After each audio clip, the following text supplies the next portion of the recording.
This video is now in session, and Canada is currently having a snap election. So this election has been called by Justin Trudeau, who is currently the Prime Minister of Canada. And this snap election was not originally scheduled to take place, but Justin Trudeau is eligible to say, or he is allowed to say, that he wants an election at this current period. And as a result, now there's a federal election that's happening during the COVID-19 pandemic. So the reason why Justin Trudeau called this election is obviously politically motivated. When we see the current situation happening in Canada, or I guess a few weeks ago when Justin Trudeau officially called for this election, he was not dealing with that high of COVID cases. His vaccination rates were going up, and generally Canada was starting to improve economic-wise. But well, I guess that's the main justification for Trudeau, but the greater justification actually is that he does not have a majority in the House of Commons. So for a majority, you need 170 seats, where there are 338 seats in the House of Commons. Currently, Trudeau only has 155 seats, which means that he would need to partner with delegates from other parties in order to get stuff passed. And because of how Canada's politics works, a lot of times that does not happen. So because of that, because of his losses from the 2019 election, and now that he does not have any majority, he's calling an election so that he can see if he can get a majority come 2021, or I guess later this year. And if he is able to, then he's able to get a lot of things passed a lot more easily. He won't have to go to other parties like the Conservative Party or the Quebecian Party or the New Democratic Party or even the Green Party. So that's why he's calling it a snap election. But in terms of how this election is going right now, it's pretty rocky for Justin Trudeau. The thing with this is that even though Canada's COVID cases are doing fine, and even though vaccination rates are going up, a lot of Canadians don't want a snap election to be held. And more importantly, the state of play outside of Canada is pretty grim. When we're looking at neighboring countries, when we're looking at the United States and globally and both in the United States, we're seeing the economy plateau because of high COVID cases, because of the Delta variant, and that's having effects on Canada because of how globalization works. So the Canadian economy is also plateauing under fears of a Delta resurgence. So with that, you're seeing people pretty nervous about how the current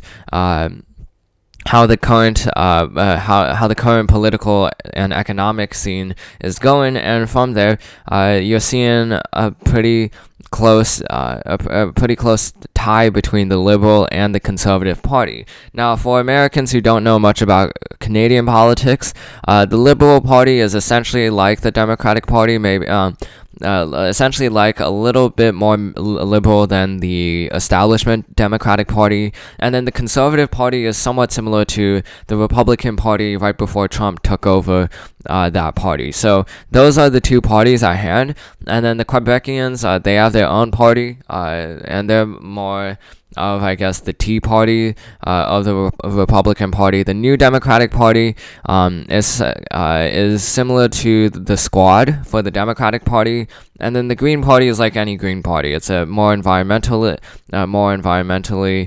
focused issues, but also more on the liberal side. So those are the main five parties. The New Democratic Party is at this point seeming like they're going to gain some seats in this election, but it's mainly going to be a question of whether the Liberal Party will gain seats or lose seats. It's not about if the Liberal Party is able to get a majority at this moment, just because of how the polls are narrowing between the Conservative and the Liberal parties. You can see that initially the Liberals started out with a lead, but you can see now that it's at this point, it's almost a tie between the two parties for control over the House of Commons. Now, if it is a tie, then Justin Trudeau will still most likely end up with the status quo in terms of the seat count. And that's just how Canada politics works. At this point, if Liberals and Conservatives tie on vote share, then usually the Liberal Party will still end up with more seats.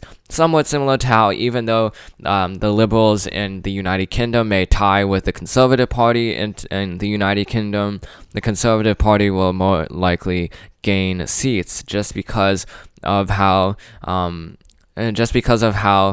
voting works, just because of how these kinds of elections work, and as well as how majority rules in, or I guess plurality rules in in elections with more than two parties. So that's just a quirk of these kinds of elections. It's not really something you see in the United States, just because in the United States there are really only two parties instead of more than two, and thus we're seeing a situation where even though Justin Trudeau might tie with the Conservative Party, if he does do so, he might gain a few more seats, but he might still not gain enough to get 170 seats. But at this point, it's relatively unlikely to see Aaron O'Toole becoming the Prime Minister of Canada. But Justin Trudeau, his power is starting to wane. When he was originally elected in 2015, he had a lot of fanfare. He was the father of a prime minister, and he essentially brought a new style of politics into the Canadian society, a younger breed of politics.